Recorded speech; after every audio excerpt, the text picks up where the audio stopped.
అమ్మో ఇక్కడ బయట ఫుడ్కి ఒక నమస్కారం తండ్రి. నేనైతే ఇక్కడ ఇప్పుడు వరకు అయితే బయట ఫుడ్ తినేలేదు. నాకైతే ఎందులో తినాలన్నా సరే భయమే వేస్తుంది. ఎందుకంటే ప్రతి దాంట్లో స్వీట్నెస్ అనేది కలుస్తుంది, డిఫరెంట్గా ఉంటుంది. మనకి వీళ్ళకి చాలా వేరియేషన్. సో మేమైతే ఇక్కడికి ఒడిశా వచ్చి నుండి ఎప్పుడు కూడా బయట ఫుడ్ అనేది అయితే అస్సలు తినలేదు. హోటల్లో స్పెషల్గా ఎప్పుడూ తినలేదు. ఈ రోజు వచ్చామని చెప్పేసి మా పిల్లలు అయితే బాగా ఎక్సైటెడ్ అయితే అయిపోతూ ఉన్నారు. ఇంకా ఫుడ్ ఎలా ఉంటుంది ఏంటో చూడాలి. ఫస్ట్ వీడియోలో చెప్పాను కదా, కేవీ స్కూల్కి అయితే ప్రతి డే వెళ్తున్నాను అనమాట. ఈ రోజు అయితే 2 o'clock అయిపోయింది. ఇంకా ఇంటికి వెళ్ళి వండేది ఏం లేదు. అసలు ఎండతో నేను కూడా స్కూల్ నుండి వచ్చాను కదా అని చెప్పేసి అక్కడే దగ్గరలో ఉండే హోటల్కి అయితే వచ్చాము. ఫస్ట్ టైం నేను ఏదైతే ఊహించుకున్నానో అదైతే మాత్రం కాలేదు. ఫుడ్ అయితే చాలా బాగుంది. మనకి ఏ టేస్ట్లో ఉంటుందో అలాగే ఉందన్నమాట.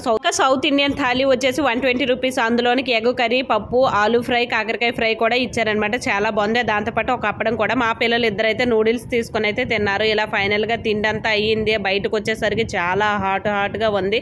ఇలా తినేసి అయితే ఇంటికి బయలుదేరాం.